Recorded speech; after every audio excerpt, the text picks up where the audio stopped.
देखिए मोनालिसा किस तरीके। महाकुंभ में माला बेचने आई लड़की, जिसे लोग मोनालिसा के नाम से जानते हैं, अचानक से इंटरनेट पर सेंसेशन बन गई। लेकिन इस प्रसिद्धि ने उसकी जिंदगी में कई परेशानियां खड़ी कर दी हैं। लाखों का कर्ज चुकाने के लिए महाकुंभ में माला बेचने आई इस भोली भाली लड़की की हालत अब ऐसी हो गई है कि उसे अपनी जान की रक्षा के लिए योगी सरकार से गुहार लगानी पड़ी है। महाकुंभ जैसे पवित्र आयोजन में किसी की जान को खतरा हो सकता है, यह कल्पना करना मुश्किल था, लेकिन मोनालिसा की कहानी ने इसे सच साबित कर दिया। अपनी कजरारी आंखों और मासूमियत भरे चेहरे से लाखों दिलों की धड़कन बन चुकी मोनालिसा अब इसी स्टारडम के कारण डर और धमकियों का सामना कर रही है। मोनालिसा, जो सिर्फ माला बेचने के लिए महाकुंभ आई थी, इंटरनेट पर वायरल होने के बाद आम जिंदगी जीने में मुश्किलें महसूस कर रही है। लोग उसे हर जगह घेर लेते हैं, फोटो और वीडियो बनाने लगते हैं। उसकी यह लोकप्रियता उसके लिए खुशी नहीं बल्कि परेशानी बन गई है। वायरल होने के शुरुआती दिनों में यह ध्यान आकर्षण उसे अच्छा लगा, लेकिन धीरे धीरे यह बोझिल और डरावना साबित हुआ। लोगों की भीड़ ने न सिर्फ उसके काम को प्रभावित किया बल्कि उसकी सुरक्षा को भी खतरे में डाल दिया। पत्रकारों और यूट्यूबर्स ने उसे चैन से जीने नहीं दिया। हर वक्त उसे घेर लिया जाता और वीडियो बनाए जाते। मोनालिसा ने बताया कि वायरल होने के बाद से माला की बिक्री में गिरावट आई है। लोग माला खरीदने के बजाय सिर्फ वीडियो बनाने आते हैं। एक दिन तो पत्रकारों और यूट्यूबर्स की भीड़ ने उसे घेर लिया, जिससे वह पूरा दिन एक भी माला नहीं बेच पाई। स्थिति तब और गंभीर हो गई जब मोनालिसा के भाई ने वीडियो बनाने वालों को रोकने की कोशिश की। इसके बाद उन पर हमला कर दिया गया। 9 लोगों ने मिलकर उनके भाई की पिटाई की, जिसमें मोनालिसा भी घायल हो गई। रोते हुए मोनालिसा ने मीडिया के सामने अपनी पीड़ा व्यक्त की और मुख्यमंत्री योगी आदित्यनाथ से मदद की अपील की। उसने बताया कि उसके परिवार ने कर्ज लेकर महाकुंभ मेले में सामान खरीदा था, लेकिन अब धमकियों और उत्पीड़न के कारण वह बेच नहीं पा रही है। अब हालत ऐसी हो गई है कि उसे महाकुंभ छोड़ने का विचार करना पड़ रहा है। परिवार की सुरक्षा और आर्थिक संकट ने मोनालिसा को बुरी तरह झकझोर कर रख दिया है। एक गरीब परिवार की लड़की जो अपने और अपने परिवार का पेट पालने के लिए महाकुंभ जैसे धार्मिक स्थल पर संघर्ष कर रही थी, आज सोशल मीडिया पर चर्चा का विषय बन गई है। यह घटना दिखाती है कि साधारण लोग भी किस तरह सोशल मीडिया के जरिए रातों रात प्रसिद्ध हो सकते हैं। मोनालिसा की कजरारी आंखें और उसकी मासूम मुस्कान ने उसे खास बना दिया है। कई मीम्स और पोस्ट्स में उसे भारत की पारंपरिक सुंदरता का प्रतीक बताया जा रहा है। इस घटना ने साबित किया कि असली खूबसूरती महंगे कपड़ों और मेकअप में नहीं, बल्कि सादगी और आत्मिक पवित्रता में है। मोनालिसा की सादगी, उसका रुद्राक्ष की माला बेचने का काम और उसकी पारंपरिक वेशभूषा भारतीय संस्कृति की गहराई को दर्शाते हैं। उसने यह साबित कर दिया कि अगर आपके पास सच्चाई और सादगी है तो आप किसी भी परिस्थिति में खास बन सकते हैं। जैसे ही मोनालिसा ने मुख्यमंत्री योगी आदित्यनाथ से मदद मांगी, उन्होंने तुरंत महाकुंभ का दौरा किया और सुरक्षा व्यवस्था की समीक्षा की। मुख्यमंत्री ने इस मामले को गंभीरता से लेते हुए महाकुंभ में बढ़ते खतरे का संज्ञान लिया और हवाई सर्वेक्षण किया। उन्होंने यह स्पष्ट आदेश दिया कि जो भी किसी श्रद्धालु या बेटी को परेशान करेगा, उसके खिलाफ सख्त कार्रवाई की जाएगी। महाकुंभ में हर साल लाखों श्रद्धालु स्नान के लिए आते हैं। इस बार 29 जनवरी को मौनी अमावस्या और 3 फरवरी को बसंत पंचमी के प्रमुख स्नान होने वाले हैं।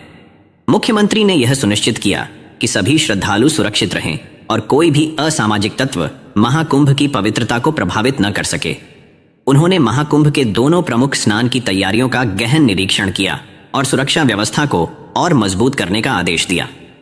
मोनालिसा अब समझ गई है कि अपनी सुरक्षा के लिए उसे खुद भी कदम उठाने होंगे। सवाल यह है कि क्या वह महाकुंभ छोड़कर चली जाएगी या यहां से निकलने के बाद भी अपने परिवार की मदद करने की कोशिश करेगी। यह घटना यह सिखाती है कि रातों रात मिली प्रसिद्धि हमेशा सुखद नहीं होती। मोनालिसा की साधारण जिंदगी में आया यह खतरनाक मोड़ उसकी स्थिति को बदल चुका है। मुख्यमंत्री योगी आदित्यनाथ ने प्रयागराज की पवित्र धरती से यह संदेश दिया कि महाकुंभ की शोभा को बनाए रखने के लिए पूरी प्रतिबद्धता के साथ काम किया जाएगा। किसी भी अराजकता फैलाने की कोशिश करने वाले को बख्शा नहीं जाएगा। मोनालिसा अब उम्मीद कर रही है कि मुख्यमंत्री उसकी सुरक्षा सुनिश्चित करेंगे ताकि वह अपने परिवार के लिए अपना काम जारी रख सके। मोनालिसा, जो भगवान शिव की आराधना के लिए आई हजारों श्रद्धालुओं के बीच एक अनजानी श्रद्धालु बनकर आई थी, अब सोशल मीडिया की सुर्खियों में है। लोग अब शिव भक्ति से ज्यादा इस लड़की के बारे में जानने को उत्सुक हैं। उसकी कजरारी आंखें, उसकी सादगी और उसके हाथों में रुद्राक्ष की मालाएं उसे एक नई पहचान दे चुकी हैं। यह लड़की कोई साध्वी नहीं बल्कि संघर्ष की प्रतिमा है। वह न सिर्फ अपनी सुंदरता और तेजस्वी आंखों से जानी जा रही है, बल्कि उसकी समझदारी और शिष्टता ने भी लोगों का दिल जीत लिया है। उसकी कहानी यह साबित करती है कि सादगी और संघर्ष से भी पहचान बनाई जा सकती है। मोनालिसा एक ऐसा चेहरा है जो अपनी मेहनत और संघर्ष से सभी को प्रेरित कर रही है। उसकी कहानी यह दिखाती है कि सादगी और संघर्ष से ही असली पहचान बनाई जा सकती है। लेकिन सवाल यह है कि क्या यह उचित है कि एक धार्मिक स्थल जहां करोड़ों लोग देश विदेश से आस्था की डुबकी लगाने आते हैं, वहां एक साधारण लड़की को केंद्र में रखकर सोशल मीडिया पर वायरल कर दिया जाए। महाकुंभ, जो भक्ति और आस्था का प्रतीक है, वहां कुछ पत्रकारों और यूट्यूबर्स ने इस लड़की को इस तरह से वायरल कर दिया कि लोगों का ध्यान पूजा पाठ से हटकर सिर्फ उस पर टिक गया। महाकुंभ में आने वाले युवा अब मेले में इस लड़की को ढूंढने के लिए पहुंच रहे हैं। लेकिन क्या इस वायरल होने से इस गरीब लड़की को कोई फायदा हुआ? इसका जवाब है नहीं, बल्कि यह प्रसिद्धि उसके लिए एक बड़ी समस्या बन गई है। क्या महाकुंभ जैसे पवित्र स्थल पर इस तरह की घटनाएं होनी चाहिए? यह एक ऐसा सवाल है जो हर किसी को सोचना चाहिए। इससे पहले भी महाकुंभ में साध्वी हर्षा रिछारियां वायरल हुई थीं और अब मोनालिसा सोशल मीडिया पर तेजी से लोकप्रिय हो रही है। लेकिन क्या इस लोकप्रियता का कोई सार्थक परिणाम है या यह सिर्फ मोनालिसा की जिंदगी को और मुश्किल बना रही है? क्या मुख्यमंत्री योगी आदित्यनाथ मोनालिसा की मदद करेंगे? क्या उसकी सुरक्षा का पूरा इंतजाम किया जाएगा? ये सवाल अभी बाकी हैं। इस घटना ने यह सिखाया है कि पहचान और स्टारडम के साथ बड़ी चुनौतियां आती हैं। प्रसिद्धि का बोझ हर किसी के लिए नहीं होता। मोनालिसा की कहानी हमें सोचने पर मजबूर करती है कि कभी कभी बिना चाहत के मिली पहचान परेशानी का कारण भी बन सकती है। अगर यह कहानी आपको पसंद आई हो तो कृपया अपनी राय कमेंट में जरूर दें। वीडियो को लाइक करें और हमारे चैनल आध्यात्मिक श्रद्धा को सब्सक्राइब करें। हर हर महादेव।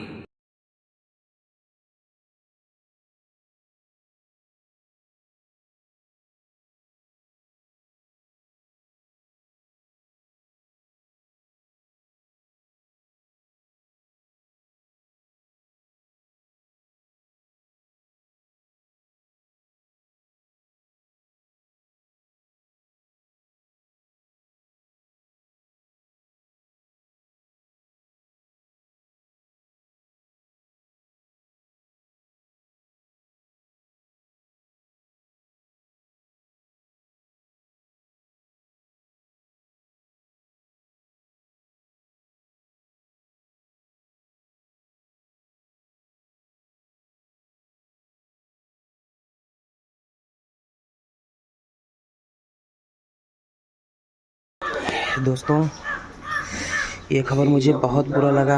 मैं जब पता पाया हूँ, मुझे जब ऐसा मालूम हुआ है तो मुझे बहुत तकलीफ़ हुआ है इस बात को लेकर के। ऐसा नहीं होना चाहिए था इनके साथ, क्योंकि काफ़ी मुश्किलों के बाद कोई वायरल होता है। अगर कोई वायरल हो गया है तो उससे इस तरीके से उसके साथ गलत काम, गलत हरकत नहीं होना चाहिए था। मैं क्या बताऊं, पर आप घबराइए मत, आपके साथ भगवान है। ज़रूर आपको न्याय मिलेगा, आपकी तबीयत में सुधार होगा। कहते हैं ना कि इंसान से ही जलन करने लगता है जब कोई आगे बढ़ने लगता है। ऐसे में मोनालिसा जी जो है, ये मोनालिसा जी भगवान के तरफ से इनको गिफ्ट मिला था, एक गॉड गिफ्टेड इनकी आई थी और उसी के सहारे ये फेमस होना चाहिए। पर क्या बताऊँ मैं, लोगों के अंदर जलन की जो भावना होती है आजकल बहुत ज़्यादा हो गई है। लोग जलन करने लगते हैं और इस तरीके से गलत हरकत करने लगते हैं। सोचते हैं कि ये कैसे आगे जा रही है, मैं आगे चला जाऊँ, मैं आगे निकल जाऊँ। पर ये चीज़ गलत है, ऐसा नहीं होना चाहिए। हर इंसान को आगे बढ़ने का मौका मिलता है। आप भी आगे बढ़िए, आप भी कुछ काम कीजिए। कोई आगे बढ़ रहा है, कोई कुछ कर रहा है तो उसकी टांग मत खींचिए। उसको हो सके तो थोड़ा सा सपोर्ट कीजिए ताकि वो भी आगे बढ़े, उसको भी हेल्प मिले। अब मैं क्या बताऊँ, मुझे बहुत बुरा लगा। ऐसा नहीं होना चाहिए था मोनालिसा जी के साथ, पर भगवान को यही मंजूर था, क्या बताऊँ। पर मोनालिसा जी आप बिल्कुल निश्चिंत रहिए और तसल्ली रखिएगा, आपके भी अच्छे दिन वापस आएंगे, आपको भी फिर से वो सारी कामयाबी, वो सारी खुशियाँ मिलेंगी और मिल ही रही हैं। तो दोस्तों इस वीडियो में बस इतना ही। आप लोग कमेंट करके बताइए मोनालिसा जी के साथ ये जो हुआ अच्छा हुआ है या बुरा। और मोनालिसा जी के लिए आप लोग भगवान से, ईश्वर से प्रार्थना कीजिएगा कि वो जल्दी उनकी तबीयत ठीक हो जाए, वो अच्छी हो जाए और फिर से अपने सोशल मीडिया अकाउंट पर काम करें, आगे बढ़ें। क्या बताऊँ, मुझे बहुत बुरा लगा जब मैंने सुना ये चीज़, पर कोई बात नहीं, कर ही क्या सकते हैं, सिर्फ प्रार्थना करेंगे, विनती करेंगे भगवान से कि हे भगवान मोनालिसा जी को जल्दी ही स्वस्थ कर दो, ठीक कर दो। बस मिलते हैं अगले वीडियो में, तब तक के लिए नमस्कार।